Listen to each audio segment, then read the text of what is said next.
All right, well, we're right on 2 o'clock, and I know that Nancy has a presentation that's going to take the whole hour. So we're going to go ahead and get started, and I'll just keep admitting people as they come in. So on behalf of Flagler Cares and One Voice Volusia, I want to welcome you to the 2021 Health and Human Services Summit. My name is Deanna O'Flaherty, and I'm the moderator for this session. You have joined the session Opioid Overdose Recognition and Response NARCAN Training. All participants will be muted during the session. There will be a Q&A time at the end of this session for you to pose questions.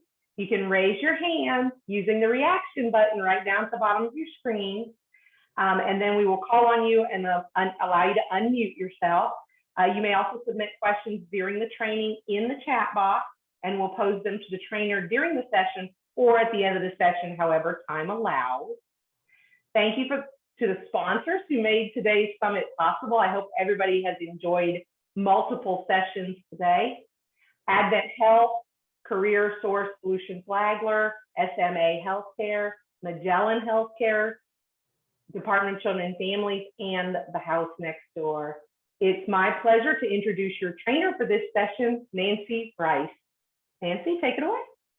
Hi, thank you, Deanna, and thank you everybody for joining. You know, I love giving this training. There are not very many trainings you can take in 1 hour where you can learn how to save somebody's life. I'm a licensed mental health counselor, and I'm also a cultural anthropologist. And in 2008, I deployed to Iraq as an Army contractor. And during that time, we were trained in combat life-saving. And when we went out on missions, outside the wire as it was called, we actually had to wear a little first aid kit that was attached to our individual body armor, right there sort of on our chest. And when we received that training, combat life-saving training, CLS, they taught us that that med bag was not for you.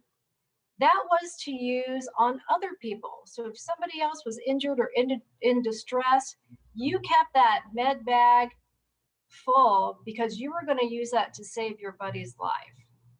I think of the NARCAN training a lot like that med bag that we wore on our body armor. The NARCAN, first of all, by carrying it, it will help save a life, but it's also going to give you knowledge that you carry with you to help recognize if somebody is overdosing and to really know how to respond to that. So I like to share that example because I think this is a really useful thing that everybody should have in their personal toolkit. So what you will take away from today's training, you'll understand the scope of the opioid epidemic, be able to define what opioids are, recognize what is a sign of an overdose, how do you know that somebody might be overdosing from opioids. I'll also be talking about Florida's overdose protection laws, and you'll learn why that's important as well. And most of all, you'll be learning how to respond to an overdose by administering the life-saving medication NARCAN. I'll also be talking about how and where to access NARCAN at the end of today's training. So first of all, to really understand this, what are opioids? You hear that term a lot, but what does it really mean? Well, opioids really come in different forms. There's natural forms, there's synthetic, and there's what's called semi-synthetic forms of opioids, where it's a combination of the natural and the chemically derived opioid. But really, in all of its forms, from natural, it's derived from the opium flower, actually from the seed pods itself. You think of the muffins with the poppy seeds on it, that is from opioids. So from the poppy flower, you get derived morphine. Now, opioids are a life-saving drug. There is no question, when used properly, it provides relief from pain and helps to save lives. It's equally deadly. In fact, it's the most addictive substance on the planet. And that's what makes this a very, very tricky medication. or an illegal drug. Now, opioids also, if it's not derived straight from the poppy flower, it may be made in a lab in its chemical forms. And it may be a mix of both. Again, it may be the synthetic or semi-synthetic. But for purposes of simplicity, if you just call it opioids, it's all of it. It's anything, whether it's natural, synthetic, or combined. And you know, our bodies actually produce its own natural opioids. When you think of the runner's high that you get when you're exerting yourself, it's sort of that reaction that your body releases to help respond to the fight or flight response and keep you going. So our bodies do naturally produce it as well. So let's look at some of the most common prescription types of opioids that you'll be seeing. You have morphine, again, which is all from the naturally derived from the poppy. You have codeine, hydrocodone, Percocet, hydrocodone, Vicodin. Those are just some examples of opioid medications that are used to treat pain. And of course, as an illicit drug, there's heroin. That's derived from a lab. Now, you may be thinking, fentanyl. What about fentanyl? That is completely synthetic. And this is responsible for the increase in opioid overdoses recently, in particular.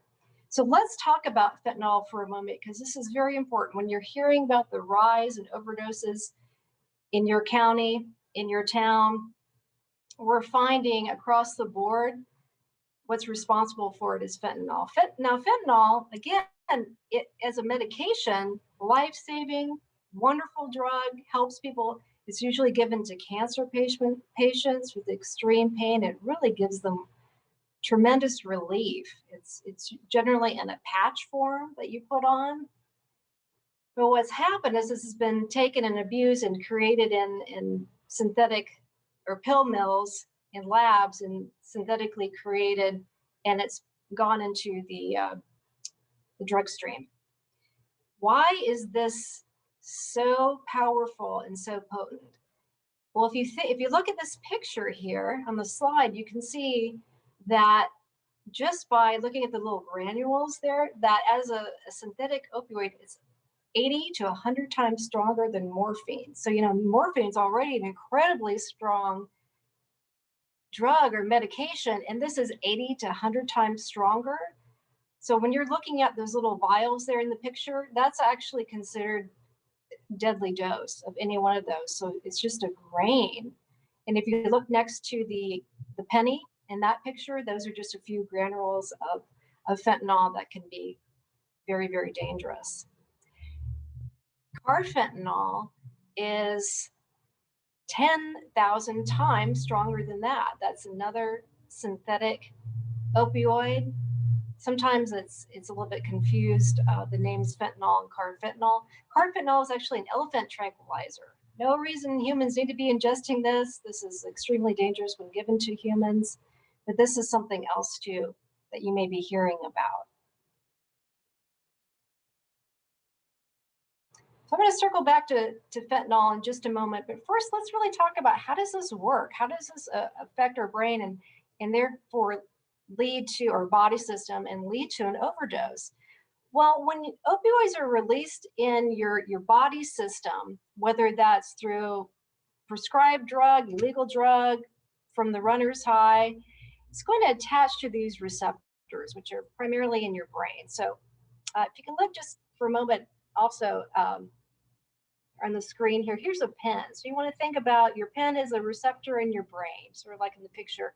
And the opioid is released and it's attached to this receptor, and that makes it active and it starts working on your body. Now we're going to go back to this pen later, but here's the opioid. It's attached and it's starting to do its magic. It's working. So what happens once it attaches to that receptor, it starts to slow everything down. So it starts to impact it by, first of all, altering your mood, But in terms of slowing the body systems down, it's mostly slowing down your breathing. It's what's called respiratory depression. So by slowing down your breathing and your lung capacity, it can start to affect the other body systems, right? When you're not getting oxygen, other things are affected, but you will just eventually stop breathing. When the overdose happens, this respiratory depression is what is so dangerous. But in other ways that it's slowing down the body system is it also affects the digestive system. If somebody is on prescription opioids, are often prescribed like Colace, something to help with constipation, because it has slowed that down as well. So going back to fentanyl and the slowing down of things, well, the reason that fentanyl is so dangerous and contributing to these overdoses is, let's go back to the pen here, okay? So normally when the opioid attaches to the receptor, it's kind of actually releasing a little bit. It kind of comes off and on. It's not actually just completely stagnant. This is a really very simplified scientific thing here, but it's sort of like, you know, not quite staying on. And during that time when it's released, it sort of is this time period when you give the medication to reduce an overdose, it has its chance to kind of get in there and take the opioid off the receptor, okay? But with fentanyl, it's what's kind of considered sort of like a sticky. So the receptor really stays on. The opioid really stays on the receptor. It is not going anywhere. It's not coming off or anything. And because it's so potent, it actually causes a medical condition called wooden chest syndrome. Now, isn't that this an awful? It just sounds awful just to hear it, but it's the perfect descriptor of what it does. It hardens the lung so much and depresses the breathing to such a degree that it is wooden. So if someone is even trying to do chest compressions on that person to get the breathing going, it's not happening. The chest is not moving. This is why this is contributing so much to these overdoses. Not only is it just the chest that is wooden, but it also affects the skeletal and muscle rigidity. So it's causing a closing up of not only the chest wall as well as the jaw and the larynx. So it's all closed, okay? What happens, and this is why it's so important to call 911 with fentanyl, because sometimes, you know, NARCAN can do a lot of amazing things, but if it's something that is really, really strong and at a high dose, I'm sorry, folks, but even NARCANs may not help.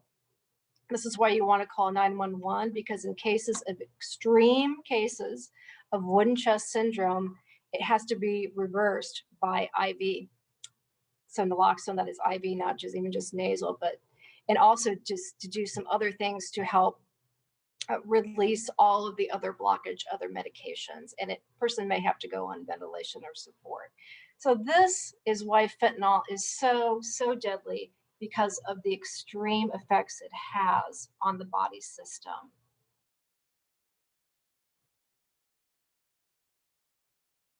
I'm sure you've heard about the opioid epidemic. You may know a lot about it, may not know much about it, but let's talk about that for just a bit, because I really want to paint a picture of how and why this is affecting communities. And then I'm going to also talk about the overdose rates in your own community.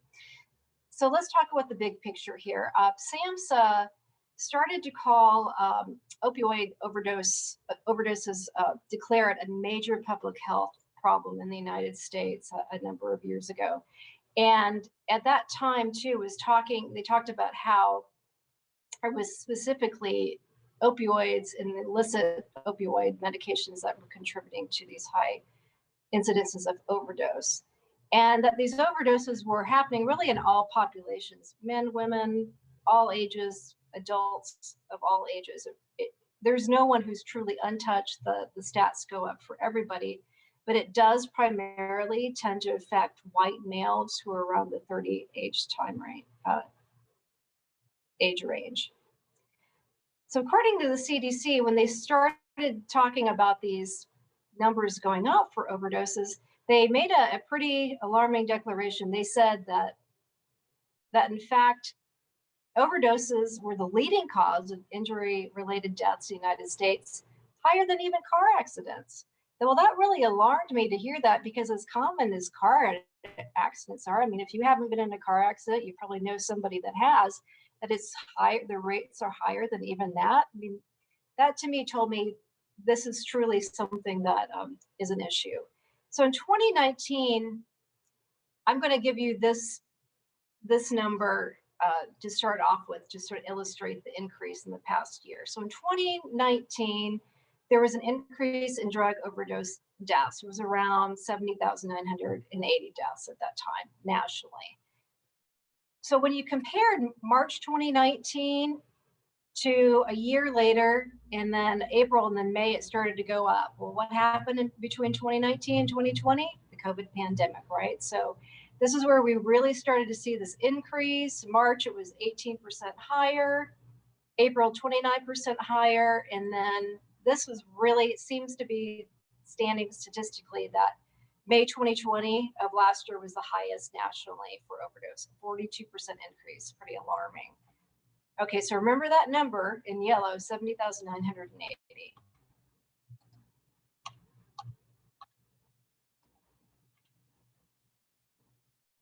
So again, the opioid epidemic was calling this during the COVID pandemic collision of a pandemic and epidemic, and this was getting even worse during this time period. So that caught everybody's attention. And then in December of last year, the CDC came out with a report. Remember the number I said to pay attention to before, 70,000, as high as that was? CDC said in December of last year, 81,230 drug overdose deaths had occurred in 2020. That is the largest number of drug overdoses in a 12-month period ever recorded. Never seen anything else like this before. That's why we're doing this training, folks, because this is how bad this is. So the CDC, when they released this report saying this is the highest number on record of overdoses, they gave some more information. I want to point some of this out because I think it's important. So in that report, it said that the reason, again, for these deaths, fentanyl. Again, reports were saying fentanyl was the reason for it. That they also officially said, I mean, we're all sort of thinking or extrapolating that, you know, it's probably going up because of COVID, but is it really? And this report really said that, verified, yes, it was because of COVID. And it was also saying in this report too, and this is what a lot of us that do this work, we're seeing anecdotally, and this confirmed that methamphetamines were also contributing to these overdose deaths. These were being mixed in with opioids, making it even more potent. So, you know, why did the number of overdoses go up during COVID-19? A lot of different theories on that. I think it's pretty safe to say that when individuals experience stress, historically, we have found that people revert to addictive behaviors. This isn't the first time this has certainly happened in history.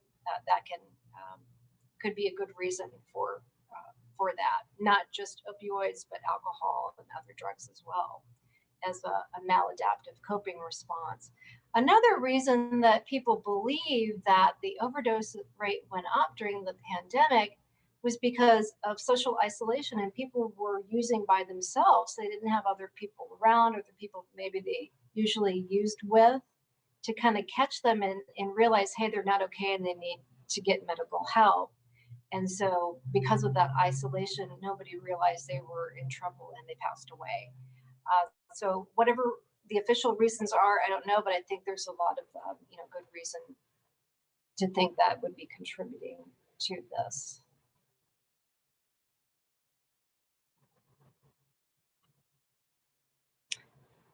All right, so I shared the national statistics.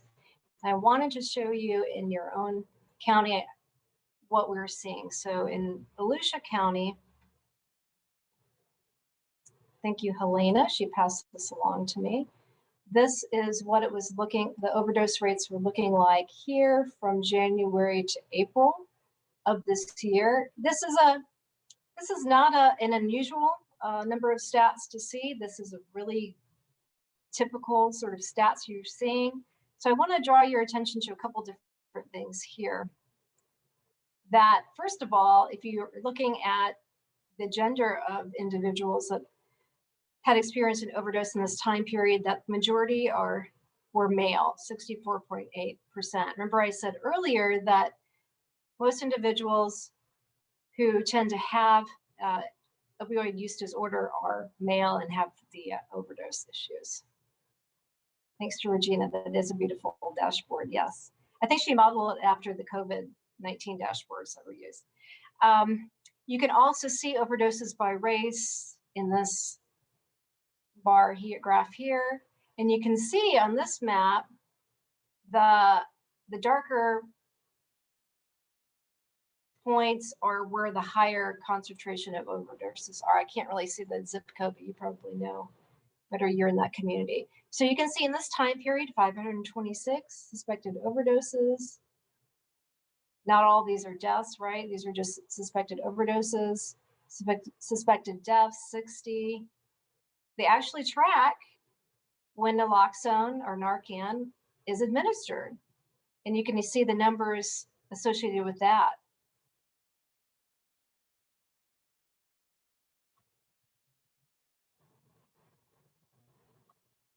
This is another chart. This goes to March rather than to April. So it's a little bit different, but you can see this here, this number here, 306 naloxone administered, and this is by EMS.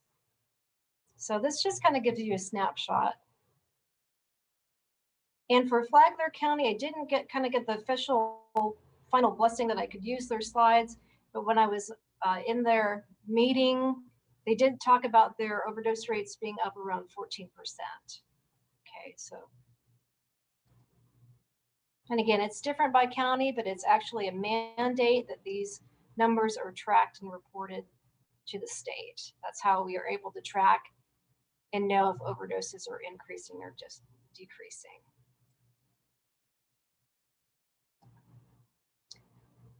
So we talked about what the epidemic is, but what caused this? There's a lot that we can go into this. If you're particularly interested in this, that I really do recommend a book called Dreamland by Sam Quinones. He wrote a book that he's a journalist who researched the opioid epidemic and really goes into the details around that. There's also, people learn in all different ways. I love documentaries. I'm probably more inclined to watch a documentary these days than read. And if you like that, there is a documentary on Netflix called The Pharmacist that also talks about the opioid epidemic too. So if you like that, check that out. I really found that to be helpful. But you can see on this map here, it really illustrates the increase in opioid overdoses, sort of starting out in 1999, where you do see the starting to increase. And of course, that was with the introduction of prescription opioids. OxyContin in particular was developed. And it was really at that time period, around the late 90s, by 97, that it was, thank you, Deanna, for writing that, the book in the chat, the full title. So in 1997, with the introduction of prescription opioids, it was really advertised to doctors that this was a safe prescription medication to respond to pain, that it was not addictive, and it was widely reported that this was safe to use. It was really considered a miracle drug that, for once, there's something to help relieve pain that's not addictive like morphine. And, because of a lot of things that went into that, some political issues, some savvy campaigning strategies to get that word out and really aggressively prescribe these medications, a lot of people were prescribed them in this time period. And really in the early 1990s, it was a sort of a different climate in the medical community. There was this philosophy of zero pain tolerance. You remember those scales of the smiley faces, the frowning if you had pain, to smiling, or smiling to frowning for degrees of pain. It was really believed that you're not supposed to be feeling any pain. We're going to prescribe something. We've got something that's not going to be addictive and all is going to be well. So this combination of things really started a lot of people off on these prescriptions. And then lo and behold, it was discovered that OxyContin was in fact an extremely addictive drug. And at that point, a lot of people were taking it, and there was not a lot of even knowledge about how to safely get people off that medication. So once people started to not be prescribed those medications as much as normal, they started to turn to illicit street drugs such as heroin. So you can see on this chart where the overdoses start to increase because of that rise in heroin use.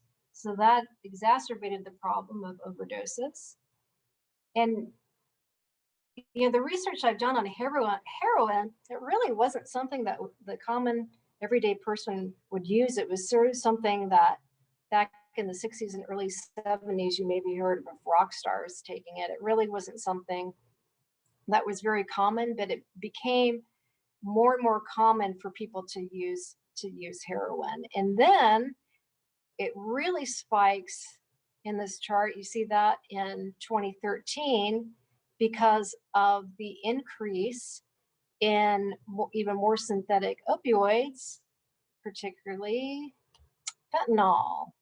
So you see, and remember I talked about why fentanyl is so deadly with the respiratory depression, wooden chest syndrome. That really made an already bad problem so much worse. And that was around 2013 that really started to kick in. All right, let's keep going. So I see your eyes glazing over. I'm talking about laws. Don't do it. Stick with me. Okay. So anytime that you have a problem, an issue, we try to respond to it as a society, right? We try to get around it and also create laws to try to react to it and turn things around. So the Good Samaritan Act, which was really happened nationally, but in Florida, it came about in 2012. The Good Samaritan Act was to say, hey, if you call 911 because somebody is overdosing, we're not going to arrest you. You're trying to seek medical attention. We're encouraging you to get help. This is a serious problem. We don't want people to be afraid about calling 911. We want to save lives. So Good Samaritan Act, discouraging that. The other thing in 2016 that happened, this is really interesting too, that they were really trying to get Naloxone, which is another name for NARCAN, the life-saving medication to reverse an overdose. They're trying to get that into the hands of as many people as possible so that if somebody had that they could use it again to respond to somebody with an overdose. So it really allowed people that were not just on a prescription medication to access it, but to get it if they had a friend and loved one. And also that if they gave NARCAN to somebody else, that they in fact would not be arrested themselves for doing that. So this is very interesting. And Florida responded to this very aggressively, where the pharmacies, and I'm telling you, this is not in every state. I was talking to a NARCAN rep up in Virginia, and this is not the case in that state. But in Florida, you can walk into any pharmacy and ask for Naloxone to purchase it without a prescription, and the pharmacist will give it to you. It's called standing order. So it's non-patient specific, meaning you don't have to have a name, you just go in and ask for it. Now, I do tell people before you do that, call the pharmacy beforehand and ask that if they have it on hand, because not all pharmacies carry it and they may need to order it. But There's no other medication that's like this that I know of that there is a standing order. This is how serious this is, and this is how much the state wants to get NARCAN in the hands of everybody. Okay, the last law, and this is important too, the overdose reporting law. So that chart that I showed you before is an example of this. House Bill 249 came out in 2016, where it said, the state said, this is important that we track these rates so we know if it's going up or down. So guess what, county? You're going to have to report to the Florida Department of Health the number of times that 911 EMS was called to respond to an overdose. So those are reported quarterly to the Department of Health. That's how we have that data from 2016. A lot of counties were doing that before then, but this was an official mandate to do that. Okay, I've mentioned NARCAN and Naloxone a lot throughout this, but let's get into the specifics of what it is. So it is used to reverse an opioid overdose. It is not prescribed for anything else. That is its purpose. It can be given nasally, in nasal spray, which is what I'm going to teach you how to use and how to get this. It also can be used intramuscularly, IM, goes right into the muscle. A lot of, sorry, this is kind of back screen. It's, you take this out and it's got these needles that go into the thigh. This is what an EMS would use, that goes into the muscle. And then another example I've got here is, it's like a little syringe or vial where the naloxone would be in it, and you use a sort of dipper, and this also goes into the nasal cavity, but it's just a little bit higher dose. Okay, that's something EMS would carry as well. So this is the different forms it comes in. It has been around for decades. It's been approved by the FDA. It's been used for a very long time. This is not by any means a new medication, and it's considered to be very benign and very safe. That's, you know, another reason there is a standing order for this is because it's considered to not be a particularly risky medication. So how does this work? All right, so remember I said I was going to go back to the pen, right? So let's go back to our pen, and you've got the opioid receptor that attaches to it. As soon as you release the NARCAN, it's sort of like you put a cap right on the pen. You know, it blocks it. It can no longer be attached to the receptor. Boom, it is gone. I mean, it is gone. It is not there by any stretch. It's an amazing medication. It's what's called an opioid antagonist, meaning it could just completely removes it. It works really quickly too. Works in 1 to 3 minutes, and it lasts for 30 to 90 minutes. I'm going to stress that a couple different times. It lasts for 30 to 90 minutes. It does not last for good. The drug is still in the body. It's just temporarily put a cap on the pen. It can come back. It will come back. The drug's still in the system. It's just bought you some time by putting a cap on the pen. That is why it's so important to call 911. Now, the next question is, oh my goodness, what if I administer this and the person is not on opioids? What's it going to do?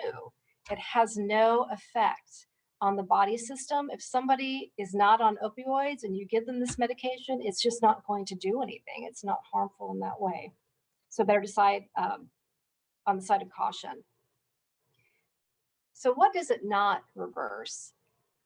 It's not going to do anything to basically anything else but opioids. So it's, if somebody has other drugs in their system, like benzos, Valium, Xanax, Ativan, they have alcohol, it's not going to touch that. It's not going to take it away. It is still there. And those can be very serious. That combination right there of alcohol and benzodiazepines is deadly. Call 911. Stimulants, cocaine and methamphetamines, not going to touch that either. Remember earlier with the hand report, the CDC report that said the increase of meth with these overdoses, it's not going to do anything to reverse the effects of meth. It's not going to take it out. Call 911.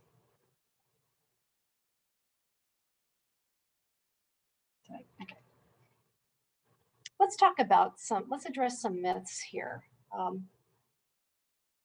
Some people consider NARCAN controversial. Still have lots of discussions about this. There's a lot of myths and misunderstandings about NARCAN. The studies and the research say this is absolutely not true. It does not encourage drug use. It does not increase drug use. People are not going to use more drugs because they have NARCAN. Statistically, you can't abuse it. And it doesn't prevent anybody from seeking treatment. You know, at the very root of this matter, somebody has to have a pulse to get in treatment. So if you have the ability to administer a life-saving medication, this is something that we have an obligation to do to preserve life. And this really goes around a philosophy and thought of harm reduction. And this is also something that's new to a lot of folks to think in this way. But when you think about it, harm reduction, we do this every day. It's sort of lessening the negative effects and consequences associated with legal and illegal behavior. Wearing a seatbelt is an example of harm reduction. Speeding is illegal. Do most people speed? At some point in their life, probably. We use seatbelts to help mitigate accidents and keep us safe. Using sunscreen is a form of harm reduction to keep us safe from getting a sunburn. Wearing helmets on a motorcycle, example of harm reduction. People, when they're out drinking, going to drink, they know they're probably going to be drinking too much, they call a cab or an Uber. That's a form of harm reduction of being safe.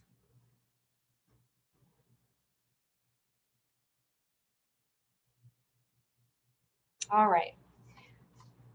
Let's take a moment here to switch gears a little bit, and let's talk about opioid overdoses and how they occur. So I went over what opioids are, talked about the epidemic, some of the laws, how NARCAN works, but let's really focus on and start to get our mindset onto what an opioid overdose looks like and how this even occurs, what gets somebody into a situation where this might even happen. So, I mean, a number of things can happen when somebody has an overdose. They could be misusing a prescription medication. It could be because of use of an illicit drug that's contaminated with other opioids. What's happening with some of these overdoses is individuals make pills from these pill presses that, in fact, somebody gets a pill from the street that looks like Xanax. I mean, you wouldn't know the difference. It looks like it's something that's prescribed and is a real Xanax, but it's actually not. It's from a pill press, and in fact, they're thinking they're getting Xanax, but it can have all sorts of things mixed in, including fentanyl. And sometimes with these pill presses, now these aren't people in lab coats that are doing this. These are just, people doing illegal activity, and they're just cranking things out, and there may be just any sort of residual that's actually in the pill press too that will go into a pill. So, this is nothing that is by any means measured or scientific. So somebody may just think they're taking their friend's Xanax and don't realize, in fact, it's a rogue pill and it has some deadly stuff in it. Sometimes an overdose can simply happen because the prescriber miscalculated a dose. It was a pharmacist error. The patient misunderstood the directions. It also can be somebody who has been prescribed medication, an opioid, and they are drinking alcohol, not realizing it's so dangerous to mix the two, and it's an error in that part. So let's talk about this question. Where do you think most opioid overdoses occur? So this is a poll. So if you can look at your screen, do you think most opioid overdoses occur in a car, vehicle, home or residence, hospital, ER, or in a public place, like a restaurant, bar, or a street?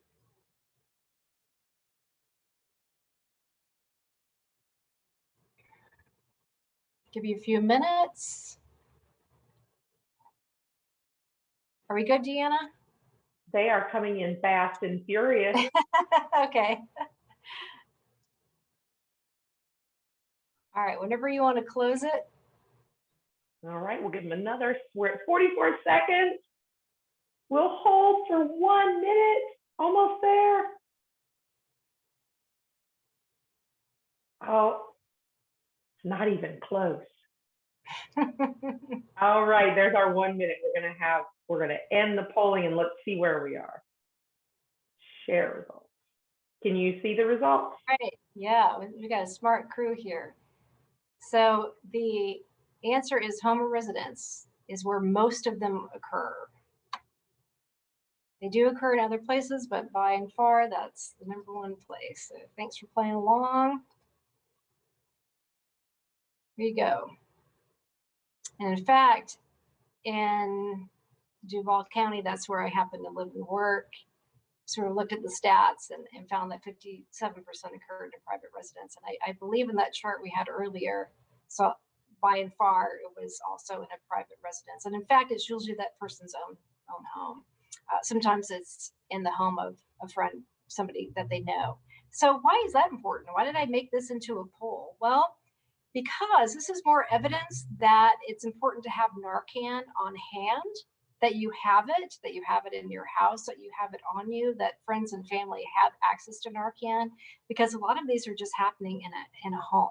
So if you know how to access it and you've got that medication home where you happen to be, there you go. I think it's helpful too to talk about and understand what makes somebody higher risk for an overdose. So the #1, well, you can't say #1. Let's just talk about the different ones and I'll point some things out. A recent discharge from the hospital due to an overdose tends to make somebody at higher risk. They had a recent overdose, it can happen again. Recently released from jail or prison, or if somebody has a substance use history coupled with the prescribed medication. So again, they may be tend to abuse substances, or they completed detox and had a recent abstinence. So the chance for that really is, the reason for that is because their tolerance has changed. So somebody who has not been using or isn't using as much and they use again, that will change in tolerance creates an overdose. There's also something called the treatment paradox. What that means is that individuals that are receiving treatment are found to be higher, what I'm trying to say, higher rates of overdose. And at first I heard that and I thought, well, that's crummy. I mean, here's somebody is in treatment, they're trying to get their life better. Why are they at higher rates of overdose? And it's, again, comes back to, it's not that when somebody gets treatment that is creating the problem. The problem, again, is that the change in the rates of being able to tolerate an opioid and they use again creates the problem. But that is really the reason too. If somebody is in treatment, if you work in a treatment center, that you're aware that overdoses are very common with that particular population, and you want to make sure that you know as much as you can about NARCAN and know how to distribute that. Somebody is asking some questions about how long is it normally good for. So the expiration dates on NARCAN is on the box, and it's generally good for a year. Some of the newer doses are, I believe, at 1.5 years, but it will say that on the box. Okay, let's keep going here. All right, before I talk about what an overdose looks like, let's talk about what to do for an overdose. Let's just talk about what not to do for an overdose. So if you suspect that somebody is maybe overdosed, Here's what you don't want to do. You don't want to let the person just sleep it off. Think, oh gosh, if they can take a nap, they'll feel better. Everything will be fine. With an opioid, with the respiratory depression, the lack of slowing down the body system, they can't breathe. You can see why sleeping is not going to reverse that. Don't put somebody into a shower or bath. Don't slap them. Don't inject them with something else. Don't try to make them vomit. These are, again, things that are not going to touch the effects of respiratory depression.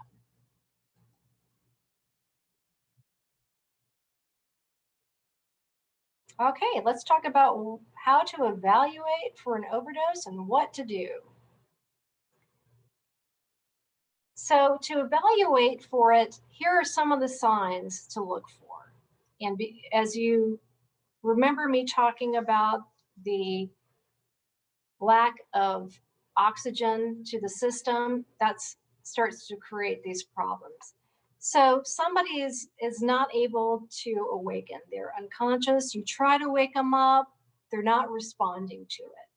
Their breathing is going to be slow or shallow. They're going to have some sort of difficulty breathing. Sometimes they may be sort of choking or gurgling or snoring or gasping. They're trying to catch their breath, or they may not be breathing at all. The heartbeat may be slow. The pulse may be weak. When you're not getting oxygen to your system, that's going to slow those things down too. Because of lack of oxygen, the person is going to appear pale. They may be blue, have cold skin.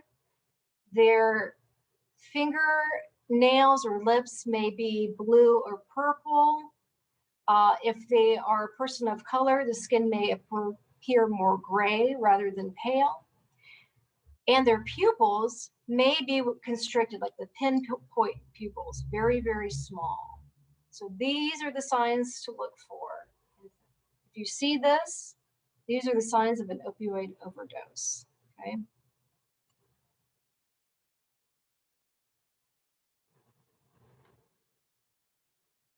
There we go.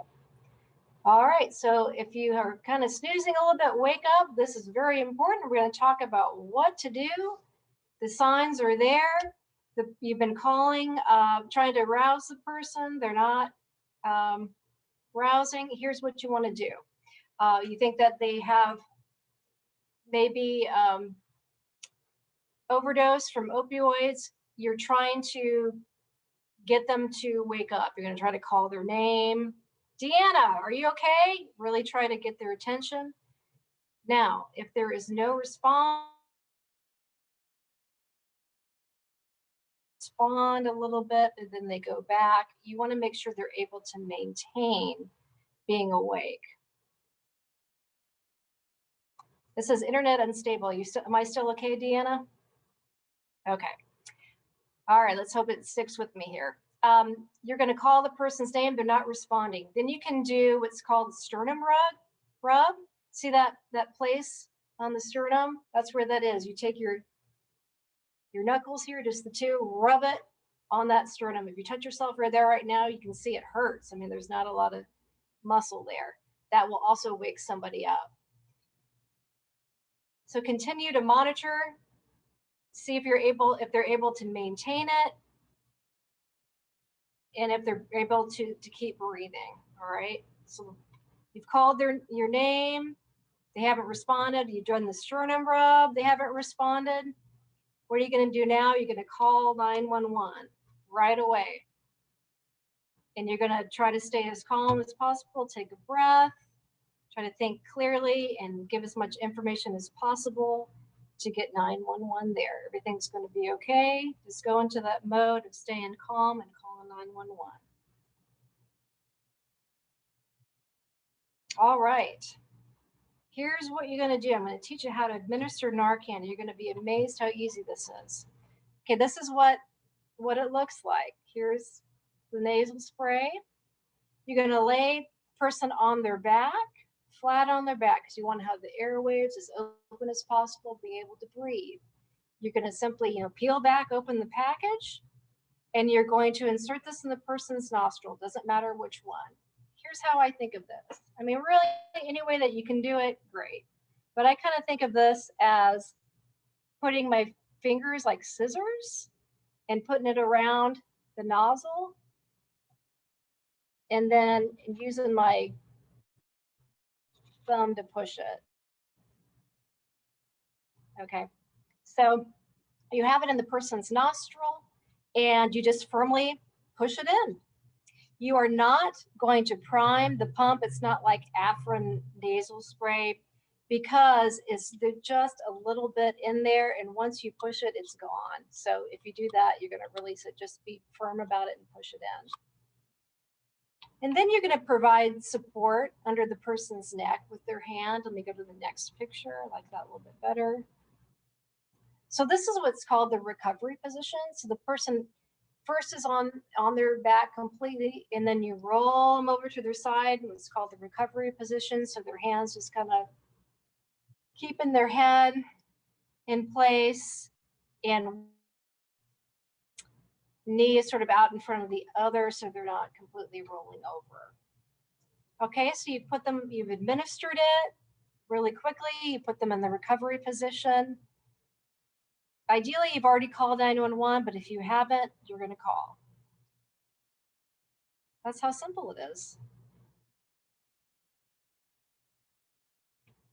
So again, this works in 1 to 3 minutes, works very, very quickly, and it's going to last for 30 to 90 minutes.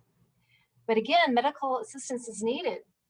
Even if the overdose is reversed, the drug is still in the body and the overdose can return. You just bought yourself some time by doing the NARCAN.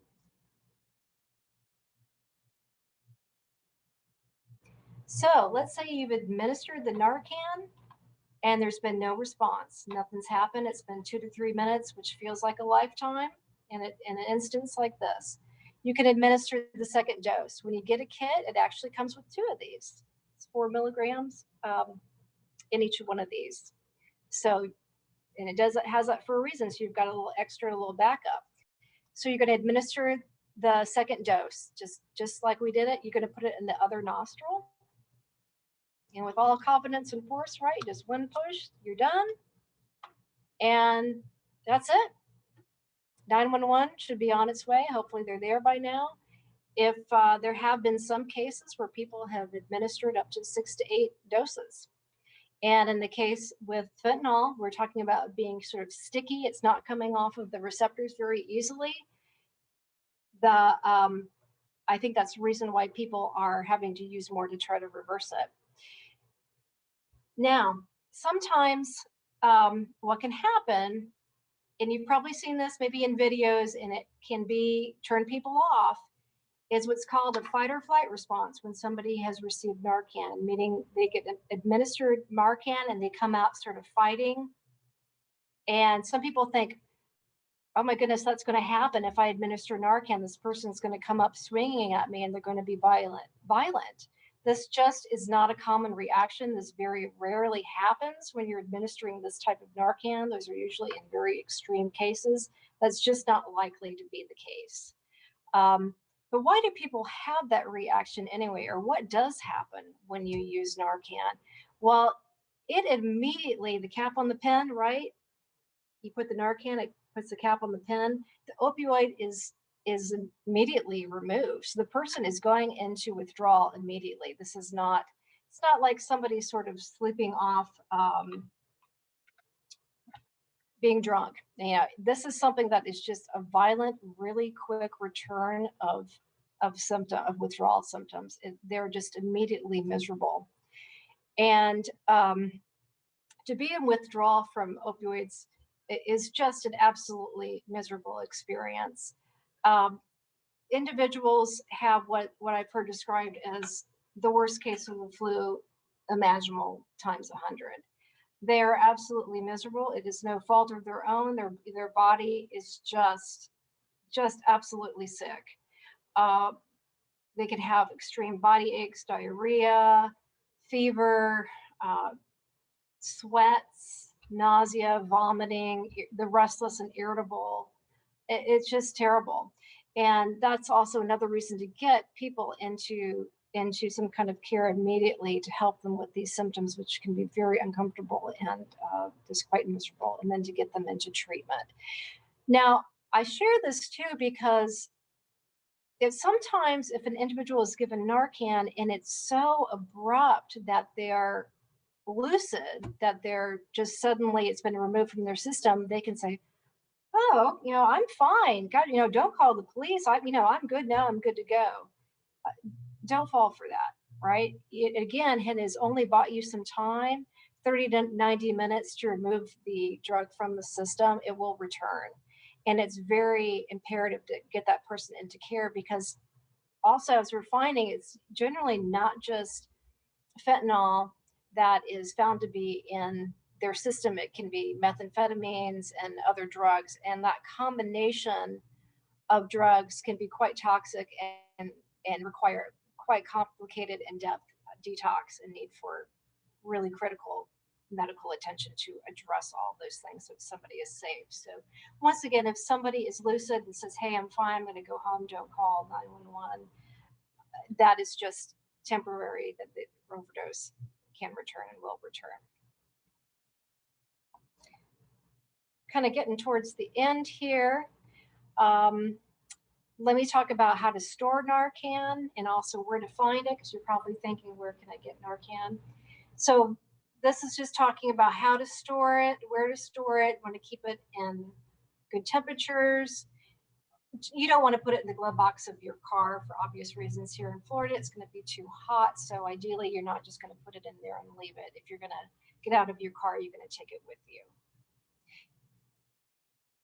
And do replace it by the expiration date, which will be on the box. So how do you access it? Remember I mentioned earlier that you can, because of the standing order, you can go into any pharmacy in Florida and ask for it. Do call first, because not every pharmacy carries it, but they can order it. Most pharmacies can get it within 24 to 48 hours. You will have to pay. So that's the next question is, okay, if I go to my pharmacy, is it free? No, it's not free. If you have insurance, whatever copay you have for that, if you don't have any insurance at all and you're paying out of pocket, I've been told by the NARCAN rep that it's generally anywhere from $125 to $135. So it's not cheap. So if you can get this at no charge, of course, you want to do that. So let's talk about some of your local resources as well. If you want to find out where to find it in general all over the state of Florida, if you go to the Department of Children and Families website, which is isavefl.com, it will say, ooh, Karen, 240 at Walgreens. Wow, that's terrible. Yeah, that's really expensive. If you go to that particular website, it will actually tell you where you can access Naloxone. And these are different DCF providers across the state who have registered in the Naloxone locator and have said, we have Narcan that you can access. You contact those locations and ask them about that. So for Volusia County and for Flagler, that's SMA. And SMA is on the Save Florida website, so it has that information there. And I see Nicole shaking her head for that you can contact them to access Narcan in that way. A wonderful resource. I appreciate SMA for doing that. Truly life-saving. We have some other great advocates on this training who have resources in their community, also in Flagler and in Volusia counties. And I want to talk about those. So in Flagler County, there's Flagler OARS, which is Open Arms Recovery Services. And you can call or stop by there to access Narcan at no cost. And they also do trainings. Flagler County Drug Court also provides Narcan. They have events periodically too to do distribution of that. And if you're on here and you know of any that I'm not mentioning, please feel free to put that information in the chat. And in Volusia County, as I mentioned, SMA and also Volusia Recovery Alliance provides that. And you can call their peer line or you can contact them. Again, that's Volusia Recovery Alliance. Karen, I know, is on the call or on the meeting here, and their peer line, there you go. She wrote it there in the chat. You can call there. They also do events, and you guys did a NARCAN event just last weekend with Advent Health, I believe, where they distributed that Wonderful. And I understand that you guys go into certain zip codes or areas of town where you know there's high overdoses and you want to make sure it's getting out to those folks. Wonderful strategy, love it. And then also heard that other groups in Volusia that provide NARCAN, find sober living, and the 32114 zip code will distribute it at times, as well as a group called Street Team. The 32114 zip code provides it as well. So that here you go. That's how you can access NARCAN at no cost if you would like. Wonderful advocacy to get that out to people. Just wonderful. Okay, and then I always like to mention too, and I'm being conscious of the time, but they have safe storage and disposal. Just if you have medications, dispose of it safely. Don't flush it down your toilet. It gets into the water stream, and that's dangerous and poisonous. You can actually get these Deterra pouches, and you can put your. I got to get a green screen here. It's a little pouch. I think somebody did a Deterra training for this conference. But right now, if you go on their website, you can see that link here. They're actually giving it away for free. You can get a bag for free, I think up until next month if you go to their website and request it. So it's an easy, safe way to dispose of your medications. VRA has bags too. Yeah. So VRA, Volusia Recovery Alliance, has the bags too. And I often see when people are giving out NARCAN, they often give out those bags as well, which is great. And then Flagler Oars also has it. Oh, SMA has bags. I didn't know that. That's great. Yeah, those are wonderful resource. Health Department has them, Helena said. Okay. Yep. So if you do have any questions, I know we're a little bit over time. I'll be on here if anybody has anything that I haven't answered. You can also contact me. Here's my contact information. I do give NARCAN trainings virtually through the LSF Training Institute, and I'm happy to do them by request. If you send me an email, we can talk about me coming out and doing that. So thank you again for attending this. Do we have any other questions or anything, Deanna, that I missed? If anyone has a question, they want to raise their hand, you can use the reaction button right at the bottom of your screen. Raise your hand. We'll be happy to unmute you. Thank you, everyone, for all the good information in the chat box. You guys are very useful to this training. Very good information that everyone has. Wonderful. Nicole, did you have a question, or was that just a?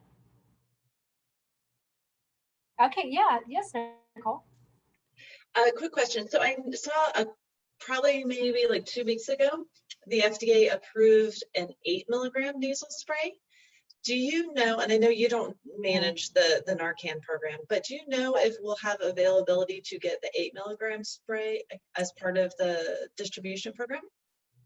I don't believe so. I saw something about that, and I reached out to the NARCAN reps to ask them about that. And what she said was that that they had, I had probably seen that for another medication, but as far as NARCAN, who is the drug company through Emergent that is providing these, that they do not have the higher dose. Yeah, it did look like it was a different pharmaceutical company. Yes, it's a different company. So from my understanding, I will check. That's a good question. I'm going to check with DCF, with Jennifer Williams at DCF, to ask if that affects us at all. But I'm assuming the state's going to stick with the NARCAN, that particular distributor. But that's a good question. I will find out, Nicole, and get back to you. Thank you. And I think the reason for that too, again, is because of the fentanyl and the higher doses and needing to use more and more medication to reverse the overdose. I think that's why that particular company is going with the higher dose.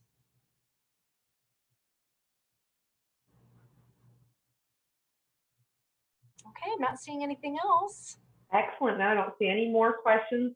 Well, thank you for attending the session today and for such a good presentation. This is the last session of the day, and so you can actually go back to the link for the that you came into the presentation, and there's actually some exhibitors and other information that's available in the app today. So thank you all so much for coming today. And Nancy, thank you. Great information. And if you have any questions after the presentation, please feel free to reach out to the through the links you have for the presentation forum or to Nancy directly. Thank you, everybody. Right.